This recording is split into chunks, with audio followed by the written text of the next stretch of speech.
ఈరోజు మనం నానాజీ గారిని కలవడానికి ముఖ్య ఉద్దేశం ఏంటంటే మనకి గతంలో రాజశేఖర రెడ్డి గారి అయ్యంలో మనకు 429 జీవో ఇవ్వడం జరిగింది, అందరికీ తెలుసు. మనకి ట్రైనింగ్ కూడా ఇవ్వడం జరిగింది. రాష్ట్ర వ్యాప్తంగా మనం 30 నుంచి 40,000 మంది వైద్య సోదరులు ఉన్నాం. గ్రామీణ ప్రాంతాల్లో, పట్టణ ప్రాంతాల్లో మనం వైద్యం చేసుకుని జీవనం సాగిస్తున్నాం. ఇటువంటి పరిస్థితుల్లో మనకి ఆనాడు రాజశేఖర రెడ్డి గారు 429 జీవో ఇచ్చి అందరికీ కూడా ట్రైనింగ్ ఇవ్వడం జరిగింది.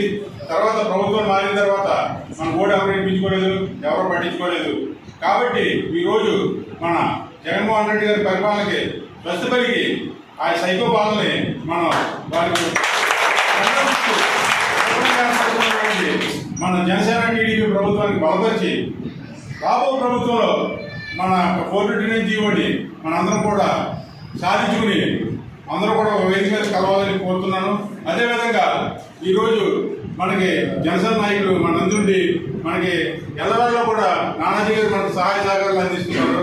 వారు కూడా నేను అభినందన తెలుపుతున్నాను. అలాగే మనం ఉన్నాము కాకినాడ డివిజన్లో.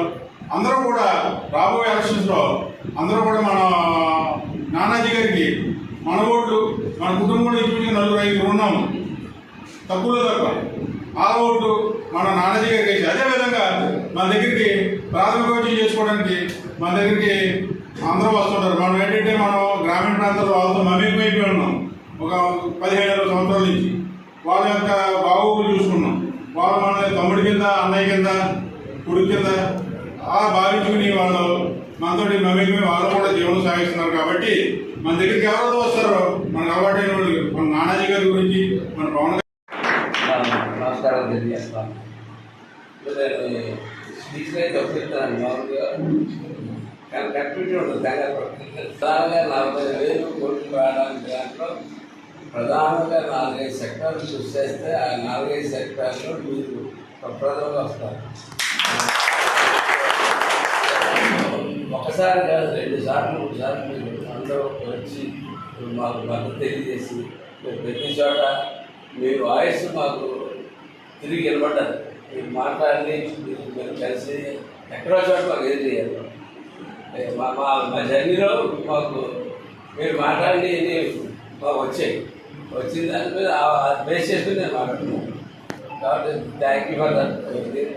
25 అంశాలు ప్రామిస్ చేశాను.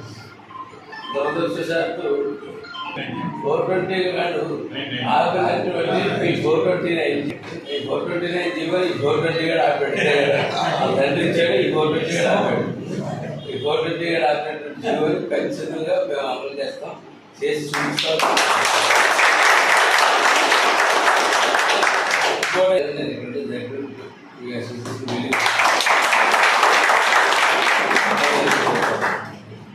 సమాజానికి మీ అవసరం ఏంటో తెలుసుకోవాలి. ఇవాళ నాకు ఎలక్షన్కి అవసరం కాదు, సమాజానికి మీరు ఎప్పుడూ అవసరం. ఈ రోజుల్లో పూర్వం వైద్యం అంటే చేయించుకుంటే మీ దగ్గరే చేయించుకుంటారు ఎవరు. తర్వాత క్లినిక్లు వచ్చాయి, క్లినిక్ తర్వాత నర్సింగ్ హోమ్ వచ్చాయి, నర్సింగ్ హోమ్ తర్వాత కార్పొరేట్ హాస్పిటల్ వచ్చాయి. ఏ రకంగా వెళ్ళి ఎందుకంటే బేసిక్గా మీరు కావాలి. అక్కడ కరోనాలో ₹1,00,00,000 కూడా వైద్యం చేసుకున్న వాళ్ళు ఉన్నారు. మీ దగ్గర ₹10 వైద్యం చేసుకున్న వాళ్ళు ఉన్నారు. చాలా చాలా సీరియస్. కానీ ప్రపంచంలో ఈవేళ ఇప్పుడు చెప్తా ఉన్నారు. అది దానికి కంగారు పడవలసిన పని లేదు. దానికి ఏదో మాత్ర వేసుకుంటే అయిపోతే మాత్రలు కూడా అక్కర్లేదని కూడా కొంచెం సైంటిస్ట్ అయితే చెప్తా ఉన్నాం. కానీ అది మీరు ఆవేళ ప్రూవ్ చేసినందుకు మీ అందరికీ కూడా ధన్యవాదాలు. కూడా ధన్యవాదాలండి అందరికీ. మీరందరూ ప్రాణాలు తెగించి వాడలోకి వెళ్ళి మీ పేషెంట్లను అందరినీ కాపాడుకుని మీ ప్రాణాలను రిస్క్ చేసి కూడా అందరి దగ్గరికి వెళ్ళి బాగోగులు చూసినందుకు మరొక్కసారి ధన్యవాదాలు తెలియజేస్తున్నాం. ఇప్పుడు చాలా ఆవశ్యకత ఉందండి. ఎందుకంటే వాలంటరీ విభాగం కూడా బాగా ఎక్కువ, రూరల్లో బాగా ఎక్కువ ఉంది వాలంటరీ విభాగం. దానికి తగ్గబోరు ఎవరంటే మీ ఆర్ఎంపీ డాక్టర్లే. ఎందుకంటే వాలంటరీ ప్రతి 30 ఇంట్లకి ఒక వాలంటరీ ఉంటాడు. అదేవిధంగా మీకు కూడా ఒక 50 మంది పేషెంట్లు కంపల్సరీ ప్రతి ఇంట్లోని ఖచ్చితంగా మీ అవసరం లేని వ్యక్తి అంటూ లేడని తెలిసి మా అందరికీ తెలుసు. మీరందరూ కూడా మౌత్ పబ్లిసిటీ చేయాలి. ఎందుకంటే 40 సంవత్సరాల బట్టి సైకిల్ ఉండేది. ఈ రోజు సైకిల్ గుర్తు లేదు, గ్లాస్ గుర్తు ఉంది. మ్యాక్సిమం పార్లమెంట్ ఎంపీ అభ్యర్థి కూడా గ్లాస్ గుర్తే. అందువల్ల మీరు అందరూ ఏంటంటే వాళ్ళని గైడ్ చేయాలి. నానాజీ గారు మాటలు చెప్పే మనిషి కాదు, చిన్నప్పటి నుంచి చూస్తున్నాం మేము. ఆయన చేతలు చేసే మనిషి అండి. మీ అందరికీ కూడా ఏ రకమైన